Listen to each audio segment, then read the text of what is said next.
Olá, pessoal, tudo bem? Estou gravando esse vídeo. Ele é um pré-lançamento do meu curso Descomplicando os Documentos Escritos, elaborados pelos psicólogos. Então, nesse vídeo eu quero falar com vocês, né, os principais aspectos éticos e técnicos da Resolução de Documentos Escritos 6 de 2019. Então, o Conselho Federal lançou essa resolução em 2019 e também lançou uma versão comentada dela. Eu, particularmente, gosto muito dessa resolução. Acho ela bem didática e explicativa, tá? Nessa resolução, nós temos as seguintes modalidades de documentos escritos: declaração, atestado psicológico, relatório multiprofissional, laudo psicológico e parecer psicológico. Ai, Lívia, mas eu quero fazer um documento que não é nenhum desses que está na resolução, então eu não posso? Calma, pode, tá? Pode, porém, sempre deve seguir o disposto na resolução. Então, você vai ver que todos os documentos, a gente tem que colocar, por exemplo, o solicitante, a finalidade do documento. Então, todos os documentos, você vai colocar isso também, tá? E também seguir os princípios éticos de linguagem, principalmente, que eu vou falar também um pouquinho hoje com vocês, tá? Na minha atuação, por exemplo, no Conselho Regional de Psicologia, eu produzo outros documentos escritos, né? Então, por exemplo, ofícios para órgãos públicos, defensoria, Ministério Público, faço relatório de visita de inspeção e etc. E você também deve fazer, né? Por exemplo, um informe para reembolso de convênio, um encaminhamento, né? Ou seja, tem diversos documentos que não estão dispostos na resolução. Ou seja, ela não esgota todas as possibilidades de documentos escritos pelo psicólogo, tá? Então, falando sobre cada um deles. Declaração. É o documento mais sucinto que nós temos na resolução de documentos escritos.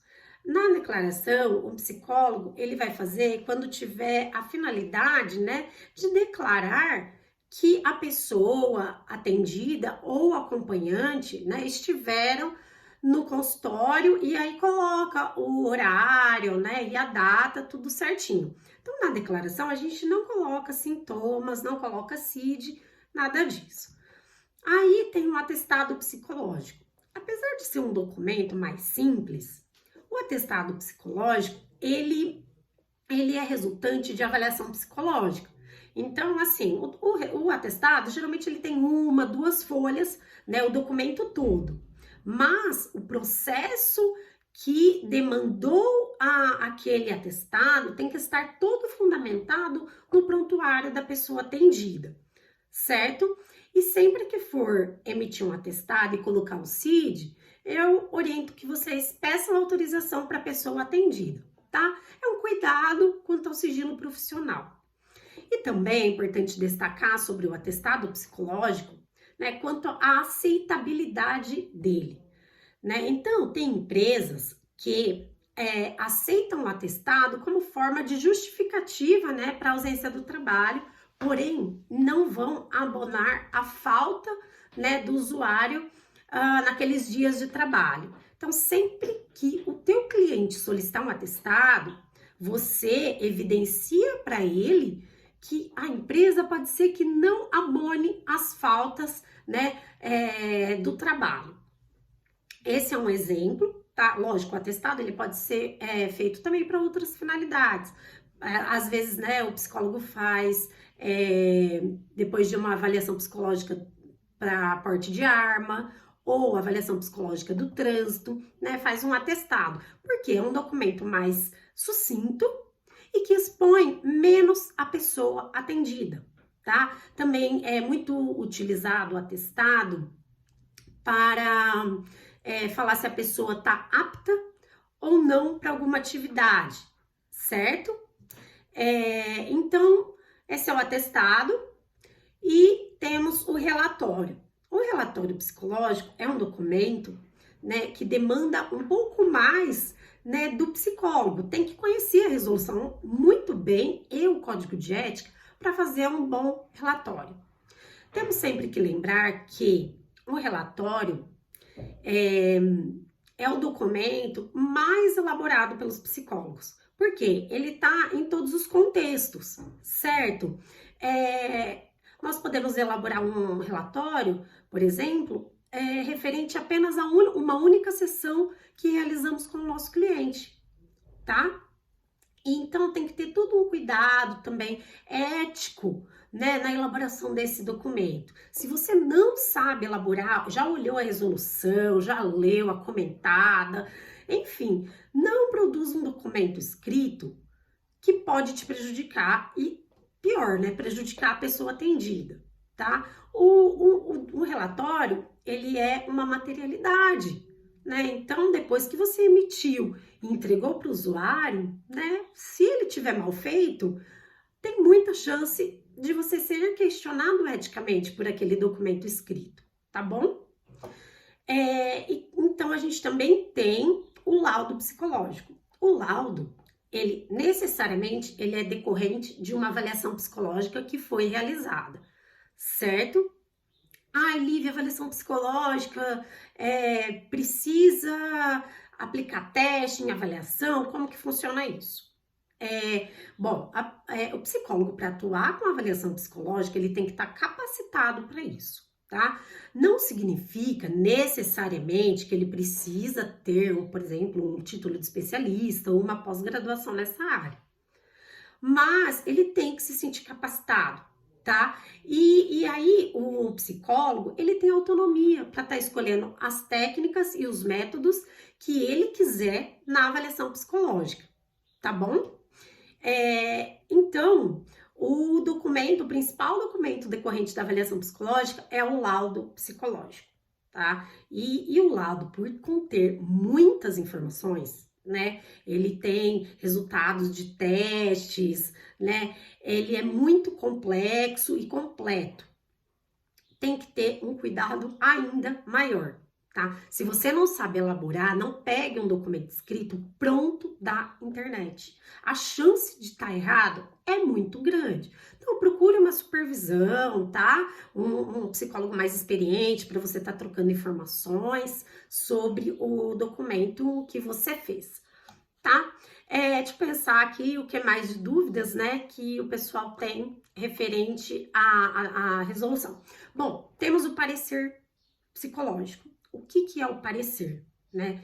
Muitas pessoas falam assim, é um parecer porque eu tô fazendo psicoterapia para a pessoa, ela me solicitou, né, um parecer decorrente dos atendimentos de psicoterapia que eu estou fazendo. Cuidado, tá? O parecer, ele não é resultado de intervenção psicológica, nem de avaliação psicológica, nem de psicoterapia, nem de nada disso. É um documento muito específico, tá? Geralmente, o parecer, ele é utilizado no âmbito judiciário, que é quando a psicóloga, assistente técnica, ela precisa fazer um documento para questionar o laudo do psicólogo perito. Então, ela não vai entrevistar a pessoa, fazer uma avaliação, uma entrevista, nada disso. Ela vai olhar o laudo do perito judiciário e vai contestar aquele laudo, tá? Então, aí ela faz o quê? Um parecer psicológico. Então, cada documento tem a sua especificidade. Por isso que eu sempre falo, cuidado para não pegar modelos prontos por aí. Aprender a fazer um documento assertivo é a melhor coisa, né, que você pode fazer por você. Investir no seu aperfeiçoamento profissional, porque algum dia você ainda vai ser solicitado a elaborar um documento psicológico, tá? Até vou dar um exemplo, né, de psicólogos que atuam no contexto organizacional. Eu atuo no RH, eu nem preciso produzir documentos. Não, aí que você se engana, né? Porque no contexto organizacional, se você trabalhar com recrutamento e seleção, quando você faz a seleção com o usuário, né, com o candidato, geralmente você faz uma entrevista, você aplica testes e aí você fez praticamente uma avaliação psicológica. necessariamente você tem que produzir um documento sobre aquela avaliação que você fez com a pessoa, tá? E digo mais, você também tem que dar devolutiva para todos os candidatos que você fez a testagem, entrevista, e não é aquela devolutiva que o pessoal faz na liga lá ou manda um e-mail agradecendo a participação. Não, tá? Isso você vai ferir o código de ética. O usuário, ele tem direito de uma devolutiva, tá? E se ele quiser, ele também pode solicitar um documento escrito referente àquela avaliação psicológica que ele participou, tá? Então, psicólogos que atuam no contexto organizacional têm que ter esse cuidado. E também o cuidado de, depois que produzir o documento escrito, para quem que eu posso entregar esse documento? Para a pessoa. Você não vai pegar o documento psicológico do candidato ali, que ele fez toda uma testagem, ele foi submetido aos testes psicológicos, à entrevista, e você pega o laudo que você produziu, vai e entrega para o gerente da área que solicitou aquela vaga. Não, sem autorização do usuário, você não pode fazer isso, tá? É uma quebra de sigilo profissional, tá bom? Um outro exemplo bem comum. O cliente solicitou, né, um documento escrito referente ao processo psicoterapêutico que está em andamento, tá? Mas ele pediu para que você evidencie nesse documento, né, que ele entrou em depressão, um exemplo, depois da separação conjugal, tá?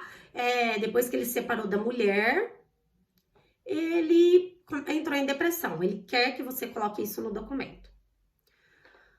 Olha, apesar do psicólogo, né, entendemos, né, que o psicólogo tem que fazer um documento escrito para o cliente, caso ele solicite, mas não é qualquer documento. Então, nesse caso, o psicólogo, ele tem que analisar se faz sentido aquele pedido. Se faz sentido, como assim? Ele vai analisar se durante as sessões ele abordou essa questão com o cliente, se faz sentido, porque se não fizer, ele não é obrigado a estar emitindo esse tipo de documento. Então, aí nesse caso, chega no teu cliente e fala, olha, posso elaborar um documento escrito para você, mas as informações que vão constar neste documento sou eu que vou analisar e vou considerar o que eu julgo ser pertinente a partir do que nós trabalhamos em sessão. Tá? E se nesse caso ele falar que é para âmbito judicial, tem que ter um cuidado ainda maior, tá bom? Cuidado maior, por quê? Porque quando você judicializa um documento, muitas pessoas vão ter acesso àquele documento, não é só o cliente mais não, tá? Então tem uma violação de sigilo, certo? Então, provavelmente se ele tiver em um processo litigioso com a ex-mulher, etc., ele pode ser que ele apresente esse documento e a ex-mulher vai ter acesso a esse documento. E a psicóloga, já pensou se nesse documento ela afirmou alguma coisa sobre essa ex-mulher?